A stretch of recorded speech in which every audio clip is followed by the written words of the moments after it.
We'll just roll right next into our next competitor, Chrystal Griffin, Cremations, Memorials, and Urns. So Cremations, Memorials, and Urns. I want to thank you guys for taking the time to listen to this presentation. I am Chrystal Griffin. I'm a former Navy veteran. I got out in 2006 and pursued my MBA at the University of Florida. And since that time, I've been working in the technology space. I've spent the last 6 years actually working in online marketplaces and led 2 different online marketplaces to success. So CMU is the next online marketplace that I'd like to pursue. So most of us have lost a loved one, or if you haven't lost a loved one, you probably have a stereotype in your mind of what that process is like when you lose a loved one. And going into a funeral home, it's a very formal setting. It's very depressing. The sales tactics are usually very high pressure, very almost sometimes predatory. They're pushing a lot of options on you, and you're in a very delicate time where you just want to find the best for your loved one that's passed away. Well, Cremations, Memorials, and Urns will be a funeral home alternative. It'll be an online marketplace providing funeral goods and services to people in need. We're going to partner with service providers and product providers that will feature themselves on the marketplace and be available for customers who have lost a loved one.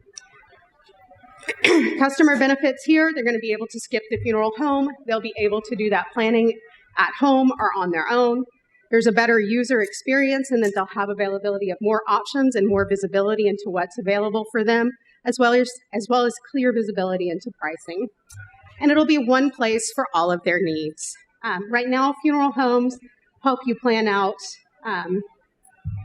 obviously, handling the remains of your loved one and planning out a memorial service, but they sort of stop there. And the goal here is for us to expand beyond things like that into additional services like grief counseling and estate planning that you're also going to need at this time. And for sellers on the marketplace, the benefit is that they're going to be able to reach more customers without adding any overhead to their business. They're also going to be able to maintain control of their businesses.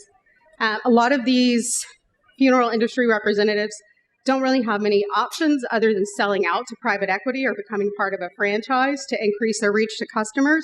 And that's not something they want to do. They still want to maintain control of their business. By being part of a marketplace, they're able to actually increase their exposure and still maintain control of their family-run business. So what does the market for funerals look like in the U.S.? So there are 3.4 million deaths per year in the U.S., and the spending on services in the funeral industry is over $32.4 billion a year, according to IBIS. When you narrow that down to just cremations and funeral goods services that we'll be pursuing with CMU, you're looking at $2.1 billion. I estimate that by year 2, we'll be at $1 million and quickly rising. The industry itself, so I'll start by talking about cremation in the U.S. So cremation in the U.S. is actually rising pretty quickly. Today, over 50% of deaths end up resulting in a cremation. And it's actually expected to be 70% by 2030. I actually just read from the National Funeral Directors Association this morning that by 2035, 78.8% of Americans will be choosing cremation. So big shift in how things have previously been. So when you look at the industry, there is private equity taking interest in entering the market. The largest competitor is SCI. So they are 10.2% of the market right now. They go and buy these smaller funeral homes and consolidate them into their network. They don't usually franchise them or change their names. They'll keep the family name so that it continues to have the same reputation in the community. But that's really what you're seeing is SCI in a lot of communities. I know I looked around my local market, Jacksonville, and the majority of the funeral homes are owned by SCI. There aren't actually a lot of independent or family run there anymore. Carriage has a similar model. They're at 1.5% of the market. And then you've got a little more than 8% of other companies trying to enter the market and doing this. But you still have the large majority of the market, more than 80%, maintained in smaller funeral homes that tend to be family-run businesses. And the problem for these smaller funeral homes is they're slow to adapt technology, and they're very slow to adapt to the changes that are taking place in the marketplace. Most of these funeral homes are fielding a lot more requests for online planning, and there are a lot of technologies out there to allow them to do more online planning and adapt more technology in their business, but they're just not adding it. It's not what they're comfortable with. And they also don't own their own crematories. So with these rise in cremations, they're dependent on third-party vendors that they're using to do the cremations. What they're doing is taking those services and adding a very, very hefty markup.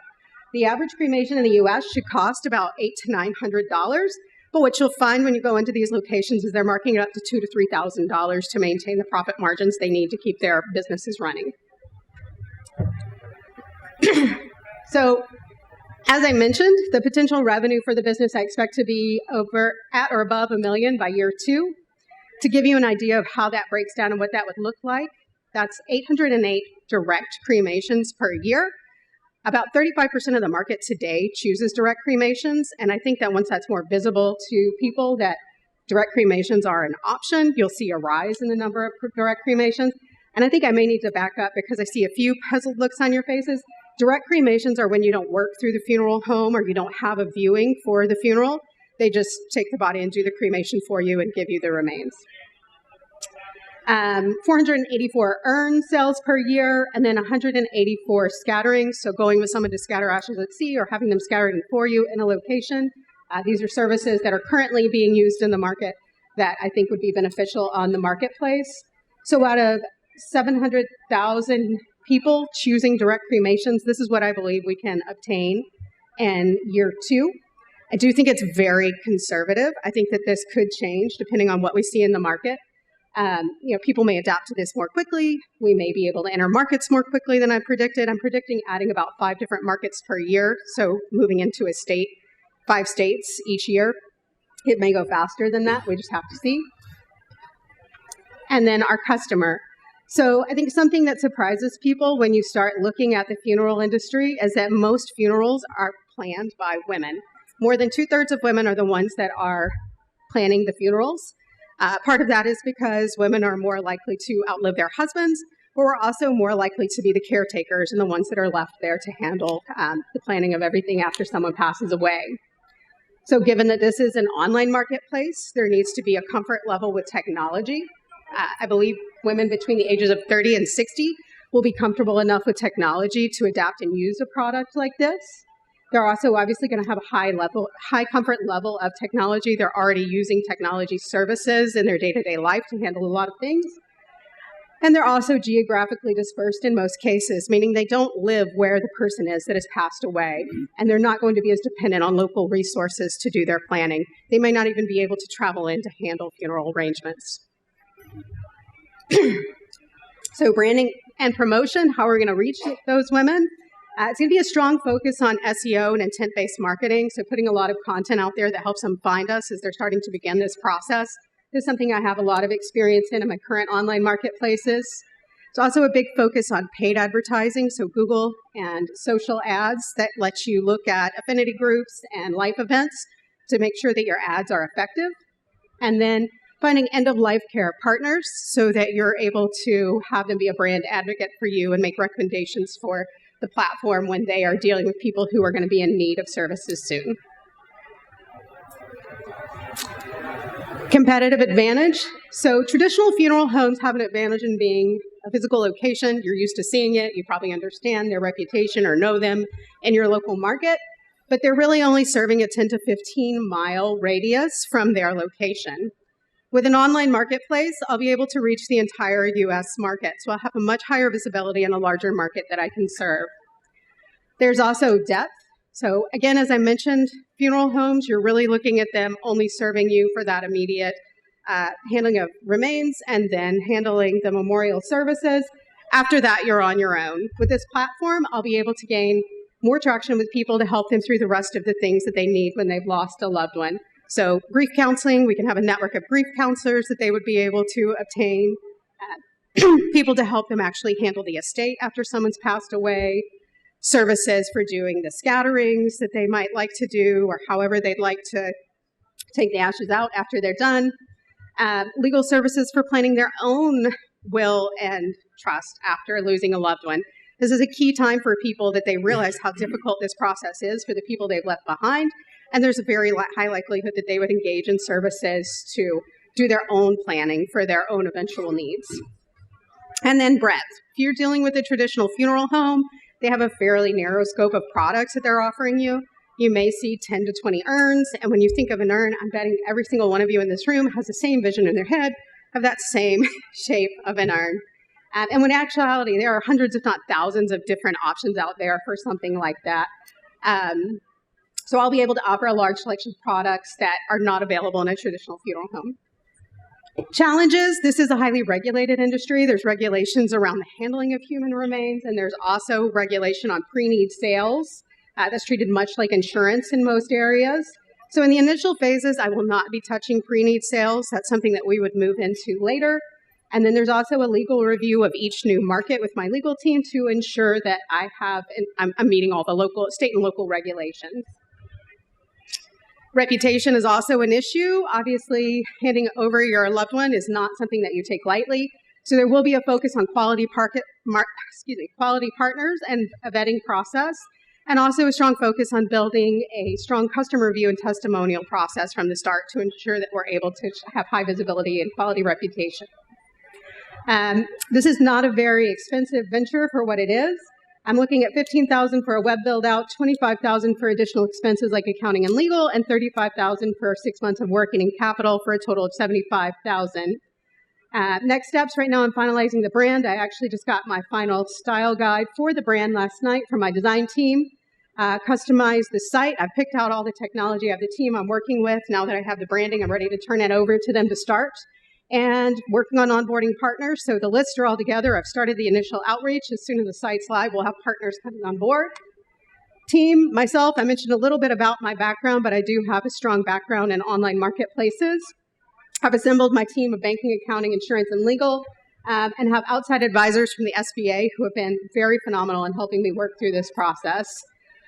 Future hires, partner acquisition is a key role, customer service fulfillment, and then working on marketing and content will be the other key roles that I'll need to fill.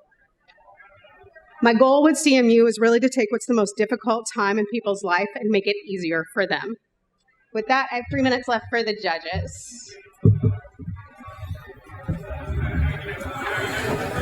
I have a couple quick questions. When you say service and product providers, who are they? Right. So for services, a lot of that's direct cremations, and that's going to be going to the crematories for them to be partners to offer those services on the platform instead of them sending them through traditional funeral homes. And then what's the time frame from lead capture to delivery of sale? That's a really great question, and I don't know that I have a full grasp on it. For most people, this is an immediate need fulfillment for direct cremation.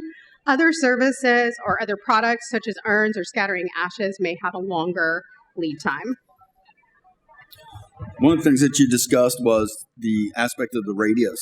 So do you see that being in a rural area where the radius is obviously going to be further out? They're less likely to be online and researching that? Or do you feel that in the urban area where the dense population allows for the radius to be your future goal or primary focus for your market?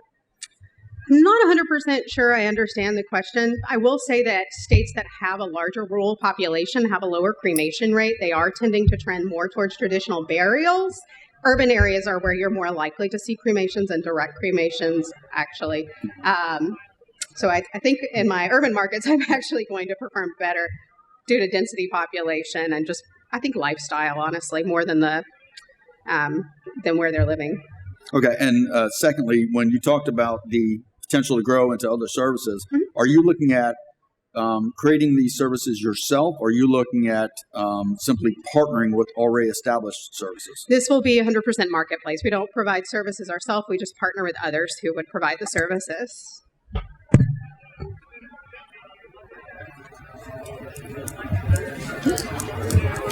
No other questions? Great. Thank you so much. All right.